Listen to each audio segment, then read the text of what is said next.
warahmatullahi wabarakatuh. Perkenalkan, kami dari kelompok 9 dengan anggota saya sendiri Desi Purnamasari dan rekan saya Wilni Octavia. Baiklah, pada kesempatan ini kami akan menampilkan sebuah video dengan mata kuliah Perencanaan Pendidikan Islam Dengan dosen pengampu Bapak Dr. Haji Asmendri SAG MPD.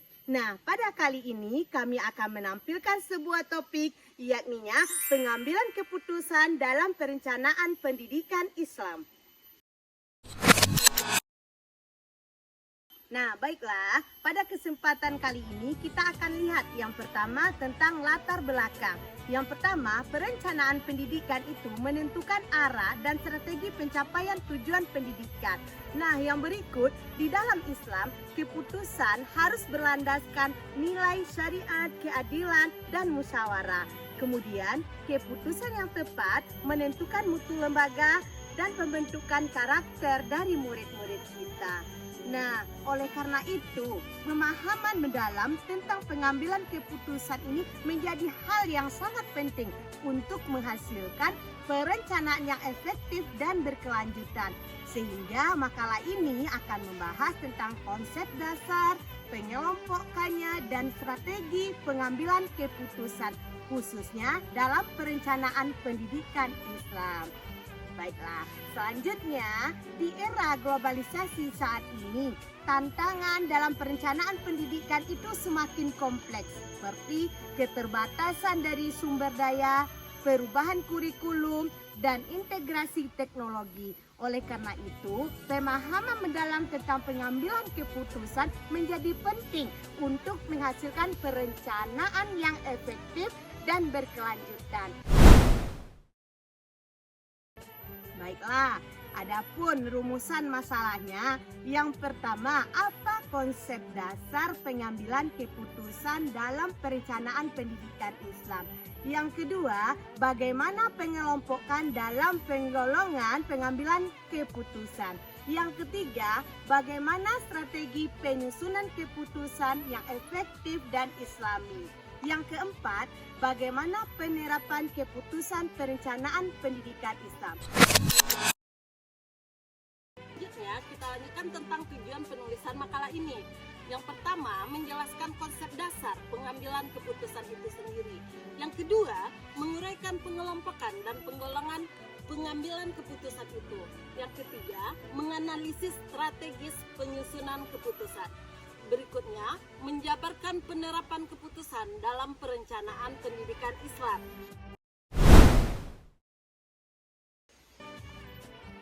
Kemudian kita lihat konsep dasar pengambilan keputusan. Menurut Herbert Asimov tahun 1960, proses pemilihan alternatif terbaik untuk mencapai tujuan tertentu. Pengambilan keputusan adalah inti dari administrasi, di mana individu atau kelompok memilih alur tindakan yang sesuai dengan situasi. Kemudian di dalam Islam, keputusan itu didasarkan pada petunjuk ilahi dan nilai spiritual. Dan jangan lupa Kak, di dalam Al-Quran juga ada surat Ali Imran 159. Dan bermusyawarahlah dengan mereka dalam urusan itu. Kemudian bertakwalah kepada Allah. Ya, betul sekali Bu. Nah, selanjutnya kita lihat kembali tentang karakteristik pengambilan keputusan itu sendiri. Yang pertama itu tentang rasionalitasnya, yakni berdasarkan data dan logika. Yang kedua juga harus partisipatif Kak, melihat berbagai pihak. Ya, selanjutnya kita lihat nilai islaminya, menjunjung tinggi keadilan, amanah, dan tanggung jawab. Berikutnya juga harus berorientasi pada tujuan pendidikan yang holistik. Ya, betul. Nah, selanjutnya Bapak Ibu, kita lihat lagi proses pengambilan keputusan. Yang pertama, kita harus identifikasi masalah. Kita mengenal adanya ketidaksesuaian antara kondisi dengan yang kita inginkan. Yang kedua, kita harus mengumpulkan informasi yang relevan, mengumpulkan data yang relevan, termasuk masukan dari ulama dan ahli fikih dalam konteks Islamnya. Iya, betul sekali Bu. Kita lanjut yang ketiga, pengembangan alternatif solusi. Nah, yang keempat nantinya. Evaluasi alternatif ini harus berdasarkan maslahah dan mafsadah yang ada, menilai pro dan kontra setiap opsi dengan mempertimbangkan dampak akibatnya. Iya benar Bu. Selanjutnya kita masuk yang kelima, pemilihan dan implementasi keputusan memilih opsi terbaik. Dan jangan lupa juga Bu, Iya. evaluasi hasil dan tindak lanjut yang telah dilakukan untuk memantau dan mengevaluasi efektivitas keputusan yang sudah diambil.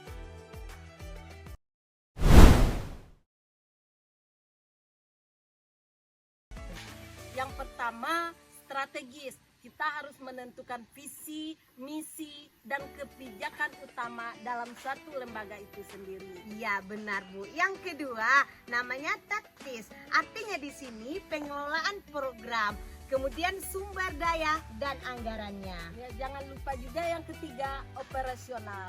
Di sini pengambilan keputusan harian seperti jadwal belajar dan kegiatan siswanya harus sesuai dengan perencanaan operasional yang sudah kita susun. Iya betul sekali Bu.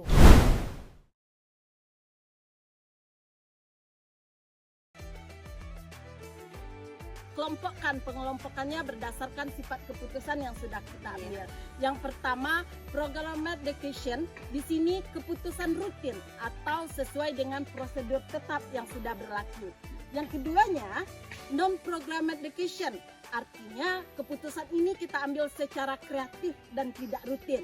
Yang ketiganya, ada individualisme vs kelompok. Artinya di sini diputuskan secara pribadi atau melalui musyawarah. ya,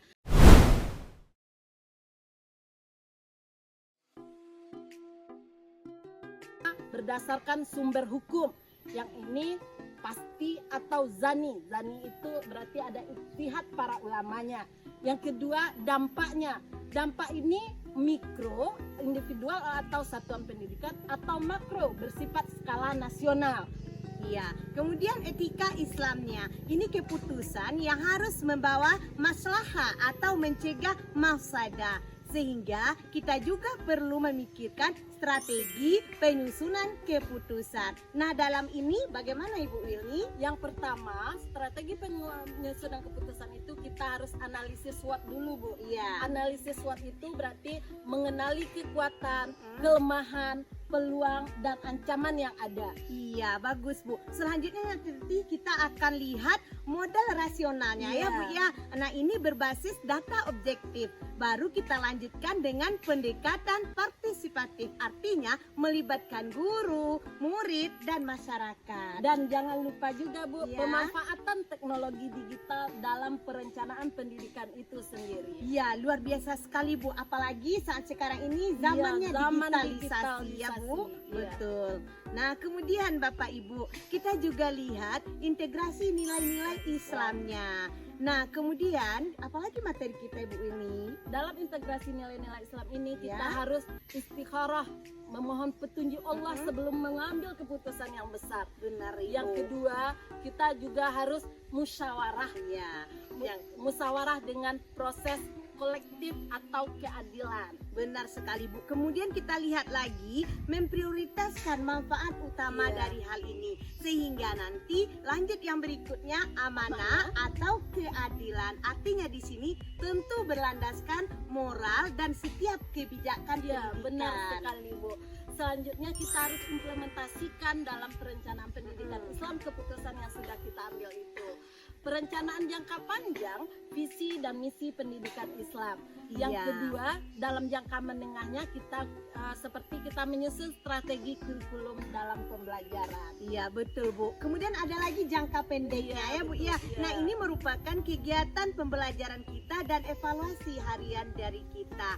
Nah di mana setiap tahapan ini nanti tentu melalui proses identifikasi ya Bu ya. Ada alternatif solusinya. Dan Kemudian evaluasi hasil juga. betul sekali Bu.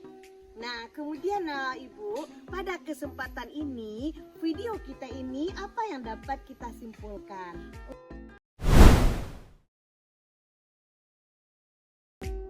Nah Nah baiklah, dari pemaparan video Tita tadi tentu kita akan dapat mengambil kesimpulannya. Nah apa kesimpulan yang dapat kita ambil, Bu? Kesimpulan yang kita ambil hari ini, Bu, pengambilan keputusan itu adalah inti dari perencanaan pendidikan Islam itu sendiri. Iya betul sekali, Bu. Keputusan yang baik itu memadukan aspek rasional, moral, dan spiritual. Dan jangan lupa juga nilai-nilai Islam menjamin keputusan itu adil, maslahat, dan berkelanjutan. Ya, Masya Allah, luar biasa sekali pemaparan kita pada siang hari ini ya Ibu ya. Semoga dengan apa yang kita tampilkan tentunya akan membawa manfaat bagi kita bersama. Dan juga bagi penonton tentunya. Ya, demikianlah hasil dari video dari kami. Salah dan janggal kami mohon maaf. Kami sudahi dengan wabillahi taufiq hidayah. Wassalamualaikum warahmatullahi wabarakatuh.